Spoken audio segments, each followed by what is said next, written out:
નમસ્કાર દોસ્તો, હું ચંદ્રપાલ બૌદ્ધ, કરુણામૂર્તિ બુદ્ધ વિહાર મોટા અંકેવાડિયા, DS4 બામસેપ તેમજ બહુજન સમાજ પાર્ટીના સંસ્થાપક માન્યવર કાંચીરામ સાહેબના 19મા મહાપરિનિર્વાણ દિવસ નિમિત્તે કોટી કોટી નમન કરું છું, વંદન કરું છું. સૌને મૈત્રીપૂર્ણ હૃદય જય ભીમ, નમો બુદ્ધાય. આજે થાનગઢ મુકામે મહામાનવ બોધિસત્વ symbol of knowledge doctor Baba Saheb Ambedkar હોલમાં આ સદીના મહાનાયક માન્યવર કાંચીરામ સાહેબના 19મા મહાપરિનિર્વાણ દિવસ નિમિત્તે ઉપસ્થિત તમામે તમામ થાનગઢના સન્માન્ય વડીલો, માતાઓ, બહેનો તેમજ સુરેન્દ્રનગર જિલ્લામાંથી પધારેલા તમામે તમામ બહુજન યોદ્ધાઓને હું ચંદ્રપાલ બૌદ્ધ, કરુણામૂર્તિ બુદ્ધ વિહાર મોટા અંકેવાડિયા સૌ પ્રથમ મૈત્રીપૂર્ણ હૃદય જય ભીમ, નમો બુદ્ધાય કહું. આમ તો મહામાનવ બોધિસત્વ સિમ્બોલ ઓફ નોલેજ ડૉક્ટર બાબા સાહેબે આ દેશમાં વસતા શોષિતો, પીડિતો, વંચિતો, શૂદ્રો, અતિશૂદ્રો, મહિલાઓ તેમજ તમામે તમામ આ દેશમાં જે 5000 કરતાં પણ વધુ વસ્તી ગુલામ જેવું જીવન જીવતા હતા, કહી શકાય કે પશુ કરતાં પણ બદતર જીવન જીવતા હતા, એમના માટે ન માત્ર આ દેશ પૂરતું પરંતુ કહી શકાય કે સમગ્ર વિશ્વમાં જો સૌથી કોઈ શ્રેષ્ઠ બંધારણ હોય, માનવતાવાદી બંધારણ હોય, જે બંધારણના પ્રિએમ્બલમાં સ્વતંત્રતા, સમાનતા, બંધુતા અને ન્યાય હોય એવું જગતનું શ્રેષ્ઠ બંધારણ આપી અને હજારો વર્ષોથી આ દેશમાં વસતા ગુલામ સમાજને ન માત્ર આઝાદ કર્યા પરંતુ રાજા બનવાનો હક પર એમણે આપ્યો. તો મહામાનવ બોધિસત્વ સિમ્બોલ ઓફ નોલેજ ડૉક્ટર બાબા સાહેબે જે બંધારણ થકી આપણને મતનો અધિકાર આપ્યો અને એ મત થકી આ દેશમાં હુકમરાન સમાજ બનવા માટે જે એમણે કહેલી વાત હતી એ સ્વપ્નને સાકાર કરવા માટે માન્યવર કાંચીરામ સાહેબે પોતાનું સંપૂર્ણ જીવન માન્યવર કાંચીરામ સાહેબે પોતાનું સંપૂર્ણ જીવન ડૉક્ટર બાબા સાહેબે કહેલી વાત કે આ દેશમાં હજારો વર્ષોથી જે સમાજ શોષિત છે, પીડિત છે અને ગુલામ છે એને રાજા બનવા માટે બંધારણીય અધિકાર આપી જે મત આપણને આપવાનો અધિકાર આપ્યો અને એ મતના અધિકારને મૂર્તિમંત કરી અને આ દેશમાં હુકમરાન બનાવવા માટે જે એમણે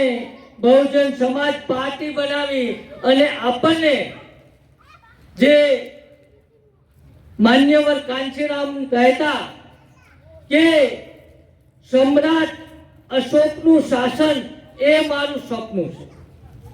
2500 વર્ષ પહેલા આ દેશમાં જન્મેલા અને જેમણે જગતને સૌપ્રથમ માનવતા અને કરુણાનો સંદેશ આપેલો એ તથાગત ગૌતમ બુદ્ધના વિચારને મૂર્તિમંત કરી અને એ પછીના 200 વર્ષ પછી આ દેશના જ નહીં પરંતુ કહી શકાય કે પોણી ભાગની પૃથ્વી ઉપર જેનું શાસન હતું એ સમ્રાટ અશોકે મહાકારુણિક તથાગત ગૌતમ બુદ્ધના ધમ્મના વિચારોને એમના કહેલા એ ધમ્મના વિચારોને એ ધર્મ જેને આપણે વર્તમાન સમયમાં બૌદ્ધ ધર્મ કહીએ છીએ એ ધમ્મનો વિચાર એ માનવતાવાદી, સમાનતાવાદી, કલ્યાણકારી એ વિચારથી અભિપ્રેત થઈ અને સમ્રાટ અશોકે આ દેશમાં જે સુશાસન કરેલું હતું, જે સુશાસન જેવું સુશાસન માન્યવર કાંચીરામ સાહેબ ઈચ્છતા હતા, ડોક્ટર બાબા સાહેબ ઈચ્છતા હતા, જ્યોતિબા ફૂલે ઈચ્છતા હતા, છત્રપતિ સાહુજી મહારાજ ઈચ્છતા હતા, અને એને મૂર્તિમંત કરવા માટે જે આપણને એક પાર્ટી બનાવી અને માન્યવર કાંચીરામ સાહેબે જે બહુજન સમાજ પાર્ટી આપી, તો એમના 19મા મહાપરિનિર્વાણ દિવસ નિમિત્તે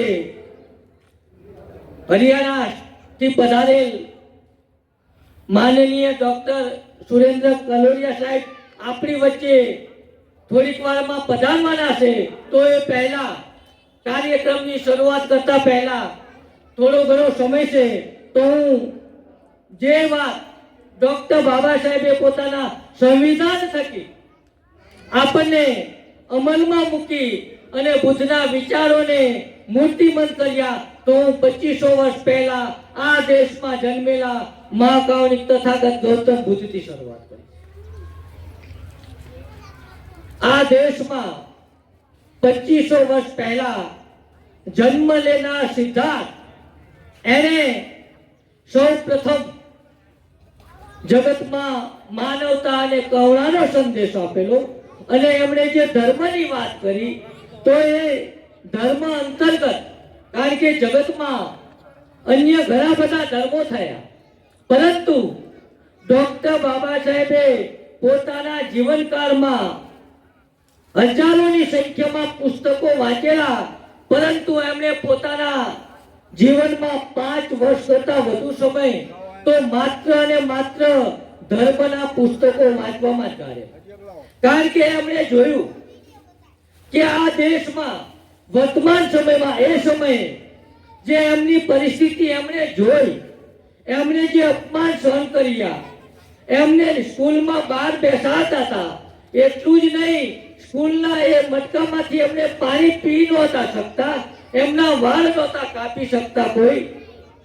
તો એમણે જોયું કે આના માટે જવાબદાર જો કોઈ એક વિચાર હોય, તો એ અન્ય કોઈ વિચાર નથી, પરંતુ એ ધર્મનો વિચાર છે કે જેણે આ દેશમાં હજારો વર્ષોથી એક બહુ મોટા સમુદાયને, મહિલાઓને, શોષિતોને, પીડિતોને, શૂદ્રોને, અતિશૂદ્રોને ગુલામ બનાવી છે. એટલે એમણે જોયું કે મારે ધર્મનો અભ્યાસ કરવો પડશે, અને એમણે પોતાના જીવનના 5 વર્ષ તો માત્ર 5 વર્ષ કરતા વધુ સમય એમણે ધર્મના અભ્યાસ માટે આપ્યા.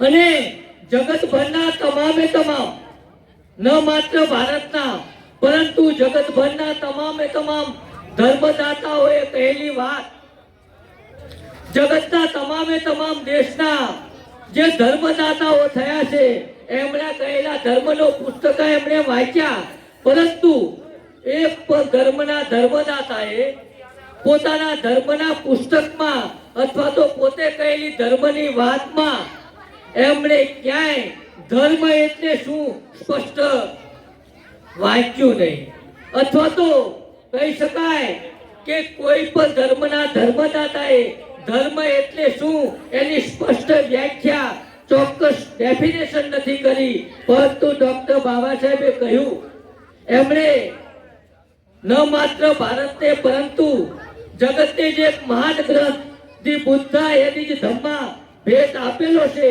અને એમાં એમણે લખેલું છે કે ધર્મ એટલે શું. કારણ કે તથાગત ગૌતમ બુદ્ધના ધર્મની વાત કરતા ડોક્ટર બાબા સાહેબ લખે છે કે ધર્મ એટલે શું, અને એની ચોક્કસ વ્યાખ્યા મહાકાવનિક તથાગત ગૌતમ બુદ્ધે કહેલી એ જ વાત ડોક્ટર બાબા સાહેબે ધી બુદ્ધા એની જ ધમ્મામાં લખેલી છે. અને માત્ર એક વાતમાં જવાબ હતો કે ધર્મ એટલે સદાચાર. ધર્મ એટલે શું કે ધર્મ એટલે સદાચાર, એક વ્યક્તિનો બીજા વ્યક્તિ પ્રત્યેનો ઉચ્ચ પ્રકારનો માનવતા ભર્યો કરુણાસભર વ્યવહાર એટલે ધર્મ. ધર્મ એટલે સત્ય, ધર્મ એટલે નૈતિકતા. અન્ય ધર્મોમાં જે સ્થાન ઈશ્વરનું છે એ જ સ્થાન બૌદ્ધ ધર્મમાં નૈતિકતાનું છે. અને બૌદ્ધ ધર્મમાં કેન્દ્ર સ્થાને માનવ છે અને માનવ ધર્મ થકી નથી પરંતુ માનવ થકી ધર્મ છે. એટલે એમણે જે વ્યાખ્યા કરી ધર્મની એક જ વાક્યમાં કે ધર્મ એટલે સદાચાર, એક વ્યક્તિનો બીજા વ્યક્તિ પ્રત્યેનો ઉચ્ચ પ્રકારનો માનવતા ભર્યો કરુણાસભર વ્યવહાર એટલે ધર્મ. અને એમણે ધર્મમાં ધર્મ કેવો હોવો જોઈએ, કારણ કે જનરલી આપણે જોઈએ છીએ, કારણ કે અહીં અત્યારે આપણે જે પ્રોગ્રામ કરવાનો છે પરંતુ હજુ આપણી વચ્ચે મહેમાનો ઉપસ્થિત નથી થયા ત્યારે હું થોડી ભૂતકાળમાં, કારણ કે ડોક્ટર બાબા સાહેબે પણ કહેલું કે જે સમાજ પોતાનો ઇતિહાસ જાણતો નથી એ સમાજ ક્યારેય પણ પોતાનો ઇતિહાસ બનાવી નથી શકતો. એટલે હું થોડીક ઇતિહાસની ઝાંખી આપને કરાવવા માંગુ છું. તો તથાગત ગૌતમ બુદ્ધે કહેલું કે you are your own master and you make your future. એટલે કે તું અને માત્ર તું જ તારો માલિક છે, તું અને માત્ર તું જ તારો ભાગ્ય વિધાતા છે. એ તથાગત ગૌતમ બુદ્ધના ધર્મથી પ્રભાવિત થઈને એમણે કહેલી ધર્મની વાત, જે ધર્મની વાતમાં સ્વતંત્રતા, સમાનતા, માનવતા, બંધુતા, મૈત્રી, કરુણા, મુદિતા, ઉપેક્ષા, તર્ક સંગતતા, વૈજ્ઞાનિક અભિગમની સાથે સાથે જે ન્યાયની વાત કરતા હોય એ ધર્મ ડોક્ટર બાબા સાહેબને જગતનો શ્રેષ્ઠ ધર્મ લાગ્યો. અને એમણે 14મી ઓક્ટોબર 1956 ના રોજ પોતાના ગુરુ મહાથેરો ચંદ્રમણી પાસેથી બૌદ્ધ ધર્મની દીક્ષા લઈ અને એક જગતની મહાન ક્રાંતિ કરી. એમણે પોતાના આદર્શ પોતાના ગુરુ ચંદ્રમણી થેરો પાસેથી બૌદ્ધ ધર્મની દીક્ષા લઈ અને 5 લાખ કરતા વધુ લોકોને બૌદ્ધ ધર્મની દીક્ષા આપી. અને કહી શકાય કે જગતમાં જેટલી પણ ક્રાંતિઓ થઈ, હું ભારતની વાત નથી કરતો, પરંતુ જગતમાં જેટલી પણ ક્રાંતિઓ થઈ એ તમામે તમામ ક્રાંતિ, પછી એ કાર્લ માર્ક્સની ક્રાંતિ હોય તો ભલે, એ ફ્રાન્સની ક્રાંતિ હોય તો ભલે, કે અન્ય કોઈ પણ બીજા દેશની ક્રાંતિ હોય તો પણ ભલે, પણ ક્રાંતિમાં હંમેશા લોહીની નદીઓ વહે છે, લાખો લોકોની કત્લ થાય છે, હજારો મહિલાઓ વિધવા બને છે, લાખો અને કરોડો બાળકો અનાથ બને છે. એટલે ડોક્ટર બાબા સાહેબે જે ધમ્મ ક્રાંતિ કરી એમાં એક પણ ટીપું લોહીનું વહેવડાવ્યા વગર એમણે 5 લાખ કરતા વધુ લોકોને બૌદ્ધ ધર્મની દીક્ષા આપી. અને કહી શકાય કે જગતની શ્રેષ્ઠ ક્રાંતિ એમણે. ટૂંક સમયમાં આપણી વચ્ચે મહેમાનો આવી જવાના છે. તો ડોક્ટર બાબા સાહેબે પોતાના સંવિધાનમાં જે તથાગત ગૌતમ બુદ્ધની વાત હતી, સ્વતંત્રતા, સમાનતા, માનવતા, બંધુતા, મૈત્રી, કરુણા, મુદિતા, ઉપેક્ષા, તર્ક સંગતતા, વૈજ્ઞાનિક અભિગમની સાથે સાથે ન્યાય, એ એમણે કહેલા ત્રિપિટકની વાત, એમણે કહેલી એ ધમ્મપદની વાત, એ જ વાત ડોક્ટર બાબા સાહેબે આધુનિક સ્વરૂપમાં ભારતીય સંવિધાનમાં આપણને આપેલી છે. અને ડોક્ટર બાબા સાહેબ જ્યારે સંસદ સભાને ભારતીય બંધારણ, ભારતીય સંવિધાન સુપ્રત કરે છે અને જ્યારે બહાર આવે છે ત્યારે એક પત્રકાર ડોક્ટર બાબા સાહેબને સવાલ કરે છે કે બાબા સાહેબ, તમે જે ભારતીય સંવિધાનના અમુકમાં સ્વતંત્રતા, સમાનતા અને બંધુતા એ કહેલી વાત છે, અથવા તો જે એનું અમુક તમે બનાવેલું છે, શું એ તમે ફ્રાન્સની ક્રાંતિમાંથી લીધેલું છે? ત્યારે ડોક્ટર બાબા સાહેબ જવાબ આપે છે કે મેં જે ભારતીય બંધારણના અમુકમાં સ્વતંત્રતા, સમાનતા અને બંધુતા જે રાખેલું છે એ મારા આદર્શ, મારા શાસ્ત્રા, મારા ગુરુ તથાગત ગૌતમ બુદ્ધના વિચારોમાંથી લીધેલું છે. એટલે કહી શકાય કે ભારતીય સંવિધાન એ 2500 વર્ષ પહેલા કહેલી તથાગત ગૌતમ બુદ્ધની ધમ્મપદની વાત એ આધુનિક સ્વરૂપમાં આપણને ભારતીય સંવિધાનના રૂપમાં મળી છે. તો ડોક્ટર બાબા સાહેબે જે આપણને ભારતીય સંવિધાન આપેલું, તો એની પ્રિએમ્બલમાં, એના ઉદ્દેશમાં જ સ્વતંત્રતા, સમાનતા, બંધુતા અને ન્યાય હતો. તો એ વખતે સંવિધાન સભામાં જે ચર્ચાઓ, જે ડિબેટ થઈ, અને ભારતીય સંવિધાનમાં આપણે જોઈએ છીએ કે 395 આર્ટિકલ છે.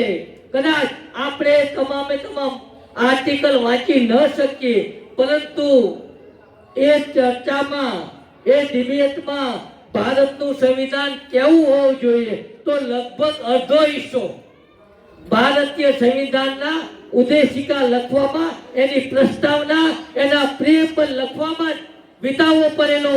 અને ખૂબ જ ચર્ચા થઈ, મહિનાઓ સુધી ચર્ચા થઈ કે ભારતના પ્રિએમ્બલમાં, ભારતના પ્રસ્તાવના, સંવિધાનના પ્રસ્તાવનામાં, એના ઉદ્દેશિકામાં શું લખવું જોઈએ. અને એમાં જ આ દેશના સંવિધાનમાં જેટલો સમય થયો ને સાહેબ, અડધા જેટલો સમય તો માત્ર પ્રસ્તાવના અને ઉદ્દેશિકા લખવામાં થયેલો. અને ત્યારે ભારતીય સંવિધાનના અમુકમાં સ્વતંત્રતા, સમાનતા અને બંધુતા આપણને ડોક્ટર બાબા સાહેબે આપેલી છે. તો ધર્મ વિશે આપણે જ્યારે વાત કહેતા હોઈએ, કારણ કે આપણું જે આ મિશન છે, એ કહી શકાય કે ડોક્ટર બાબા સાહેબ પહેલા અનેક બહુજન સમાજના મહાનાયકો જેમણે પોતાનું સંપૂર્ણ જીવન આ દેશમાં હજારો વર્ષોથી જે ગુલામ સમાજ છે એને ગુલામીમાંથી મુક્તિ અપાવવા માટે પોતાનું સંપૂર્ણ જીવન સમર્પિત કરેલું. તો એ 2500 વર્ષ પહેલા તથાગત ગૌતમ બુદ્ધથી લઈ અને આ ચળવળ ચાલી રહી છે, અને આ મિશન ચાલી રહ્યું છે, જેને આપણે ફૂલે, સાહુ અને આંબેડકરનું મિશન કહીએ છીએ. તો ધર્મમાં એમણે કહ્યું, ડોક્ટર બાબા સાહેબને પણ સવાલો કરતા, તથાગત ગૌતમ બુદ્ધને પણ લોકો સવાલો કરતા, તો ધર્મ કેવો હોવો જોઈએ.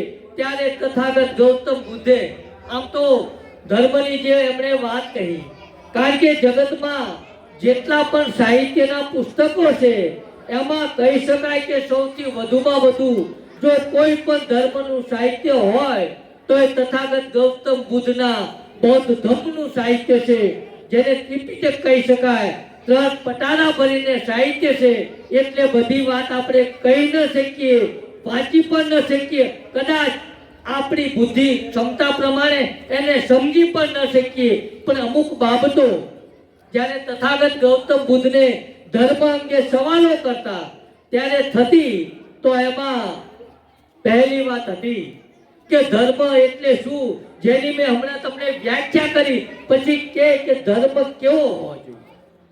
કારણ કે કોઈ પણ વસ્તુ આપણે સ્વીકારવી હોય, જેની ઉપર આપણું સંપૂર્ણ જીવન હોય, જે આપણે બચપનથી આપણે માનવ તરીકે જન્મ લીધો છે, એ સમજણ થયા પહેલા આપણા માનસમાં બાળપણથી માતા પિતા દ્વારા, કુટુંબ દ્વારા, સમાજ દ્વારા ધર્મ નામનું બી વાવવામાં આવ્યું હોય, અને યુવાન થાય ત્યારે એ બી એ વટવૃક્ષ થાય, જેને કાપવાનું ધોયેલું હોય. તો ધર્મ એટલે શું, ધર્મ કેવો જોઈએ, એની આછી ઝલક તો આપણને ખબર હોવી જોઈએ ને. તો કહી શકાય કે ધર્મ કેવો હોવો જોઈએ, તો મુખ્ય 4 બાબતો ઉપર ધર્મને આપણે ચકાસી શકીએ. તો સૌપ્રથમ ધર્મ કેવો હોવો જોઈએ એનો જવાબ આપતા બૌદ્ધ ધર્મમાં કહેવામાં આવેલું છે કે જે વિચાર સ્વતંત્રતા, સમાનતા અને બંધુતાને પ્રાધાન્ય આપતો હોય, તો કહી શકાય કે વિચાર એટલે ધર્મ. ધર્મને આપણે ચકાસવો તો પડશે ને સાહેબ. ક્યાંક આપણે મકાન રાખવાનું હોય, પ્લોટ ખરીદવાનો હોય, તો પણ આપણે જોઈએ છીએ કે આડોશ પાડોશ કેવા છે, વિસ્તાર કેવો છે.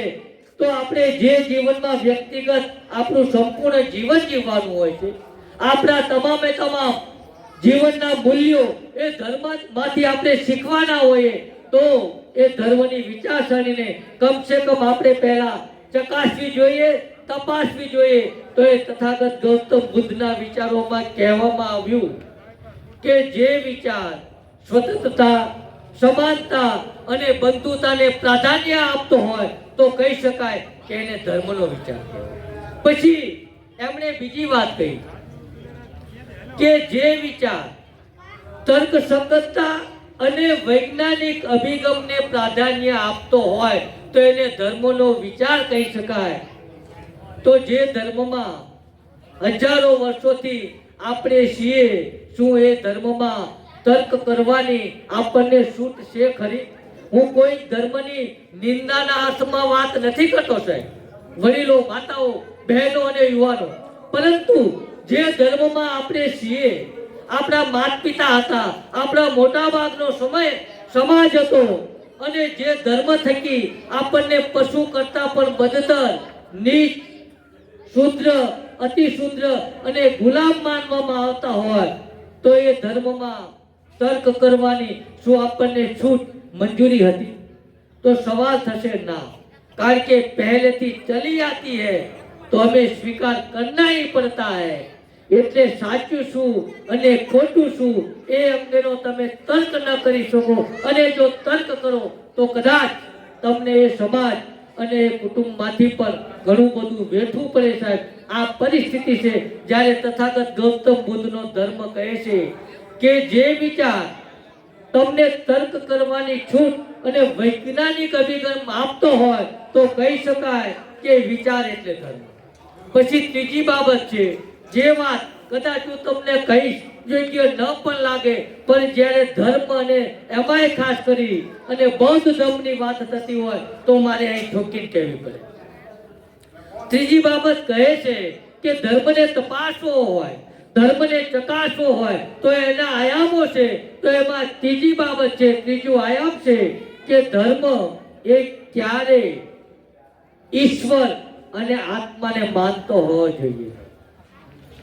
ધર્મનો વિચાર એ ઈશ્વર અને આત્માની પરિકલ્પનામાંથી બહાર હોય તો કહી શકાય કે એને ધર્મનો વિચાર કહેવાય. અને સૌથી મહત્વની અને વ્યક્તિગત અત્યારે સૌથી જેની આપણને વધુ જરૂર છે એ ચોથી બાબત છે, જે ધર્મની વાત કરતા તથાગત ગૌતમ બુદ્ધના વિચારમાં કહેવામાં આવેલું કે ધર્મ કેવો હોવો જોઈએ, ધર્મને ચકાસવો હોય તો એનું ચોથું આયામ છે. તો કહે છે બૌદ્ધ ધર્મના વિચારોમાં કે ધર્મ ક્યારેય ગરીબીને પ્રાધાન્ય આપતો હોવો જોઈએ. ધર્મ એ ક્યારેય ગરીબીને પ્રાધાન્ય આપતો હોવો જોઈએ નહીં. અને આપણે જોઈએ છીએ કે હું અને તમે વર્તમાન સમયમાં જે ગુલામ છીએ એનું મૂળ કારણ કે આપણા વડવાઓ પાસેથી એક એવા ધર્મની વિચારસરણીએ શસ્ત્ર, સંપત્તિ અને જે શાસ્ત્ર છીનવી લીધા, એનું પરિણામ છે કે આપણે અત્યારે અતિ ગરીબીમાં મોટા ભાગનો સમાજ જીવી રહ્યા છે. તો એ ગરીબીમાંથી બહાર કાઢવાનો વિચાર એટલે ધર્મ. અને એટલે જ ડોક્ટર બાબા સાહેબનું જે આંદોલન છે, જેને માન્યવર કાંચીરામ સાહેબ મૂર્તિમંત કરવા માંગતા હતા, એ વ્યવસ્થા પરિવર્તન અને આર્થિક આઝાદીનું આંદોલન છે, જેના વિશે આપણે કહી શકીએ કે કાંચીરામ સાहब तुम्हारी नेक कमाई. मान्यवर कांचीराम साहब विषय कहवाय છે कि मान्यवर कांचीराम साहब तुम्हारी नेक कमाई तुमने सोती हुई कौम जगाई.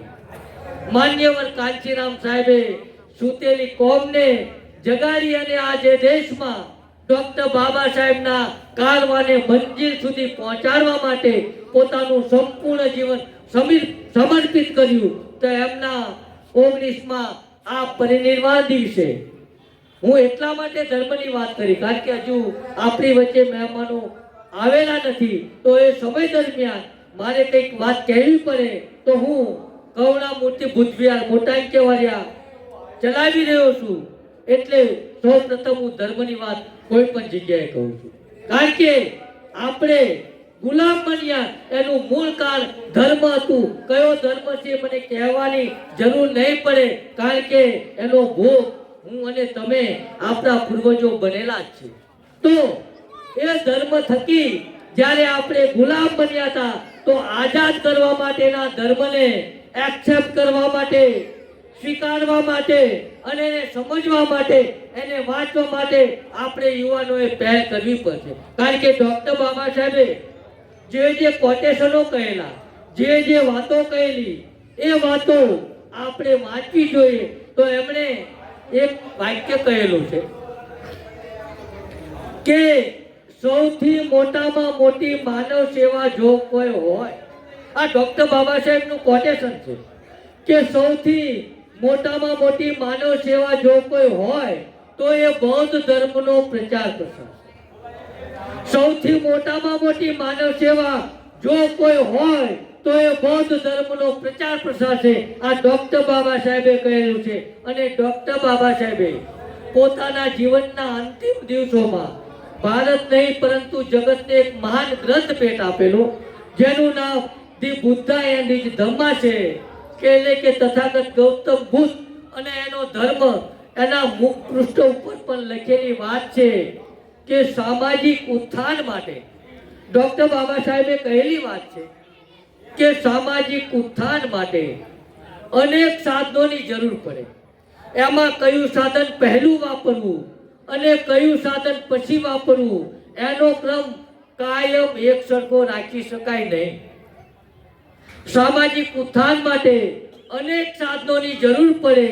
એમાં કયું સાધન પહેલું વાપરવું અને કયું સાધન પછી વાપરવું, એનો ક્રમ કાયમ એક સરખો હોય નહીં.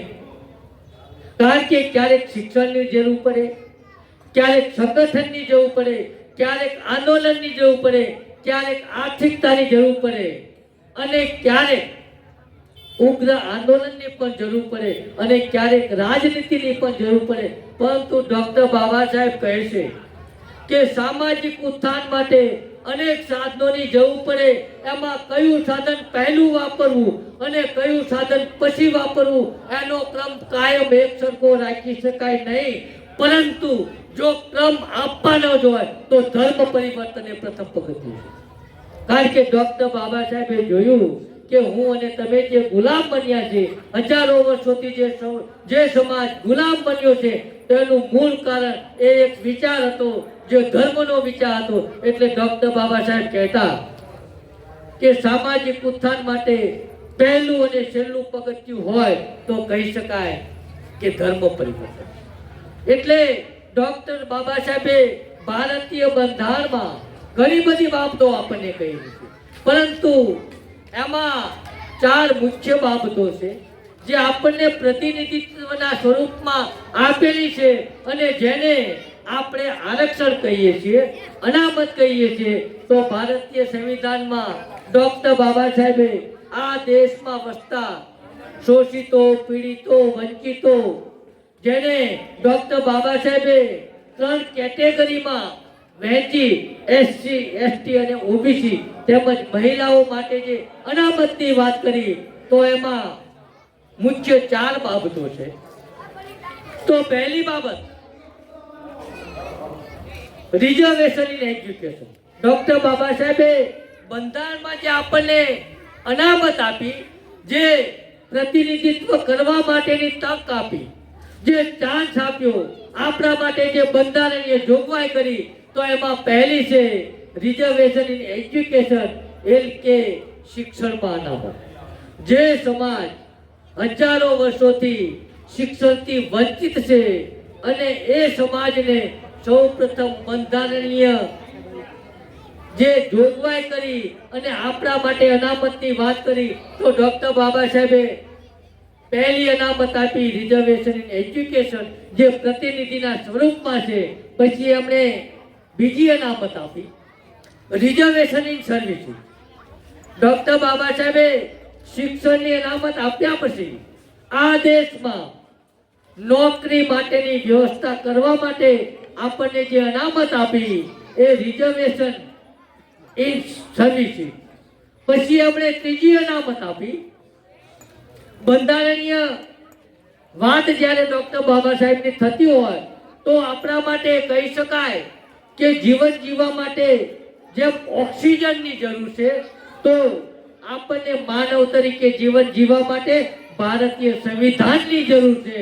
તો એ સંવિધાનની અમુક બાબતો આપણે અમુક ભાષણોમાં કહી શકીએ, અમુક સમયગાળા દરમિયાન કહી શકીએ.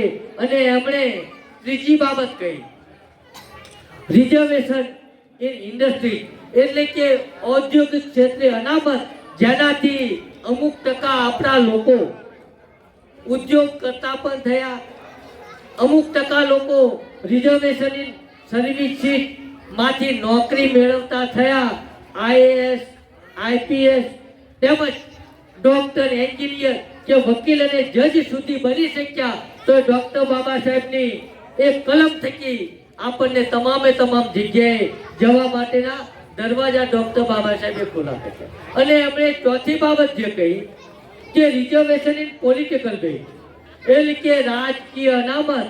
અને એ રાજકીય અનામત થકી હું કે તમે પેલા આ દેશમાં ગ્રામ પંચાયતના સભ્યથી લઈ ગ્રામ પંચાયતના સરપંચ, નગરપાલિકાના સદસ્ય, મેયર, ધારાસભ્ય, સંસદ સભ્ય, મુખ્યમંત્રી કે વડાપ્રધાન બનવા માટે આપણને જે બંધારણીય અધિકાર આપ્યો, એમાં રિઝર્વેશન ઇન પોલિટિકલની સાથે સાથે જે સૌથી મહત્વનો અને સૌથી શ્રેષ્ઠ આપણને જો કોઈ અધિકાર ડોક્ટર બાબા સાહેબે આપ્યો હોય તો એ છે 1 person 1 vote and 1 vote 1 value.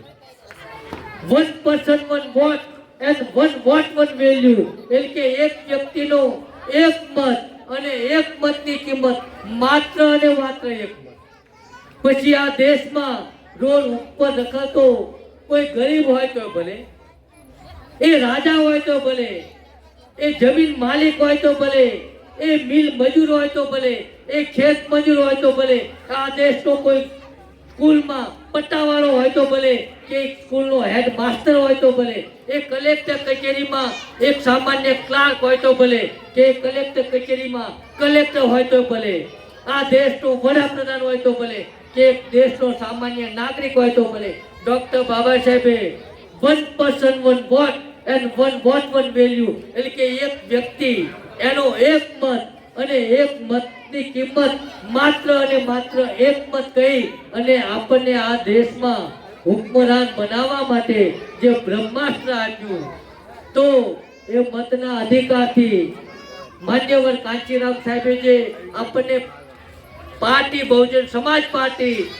આપેલી છે, તો એમના 19માં મહાપરિનિર્વાણ દિવસે થાનગઢ મુકામે હવે મહેમાનો પહોંચવાના છે.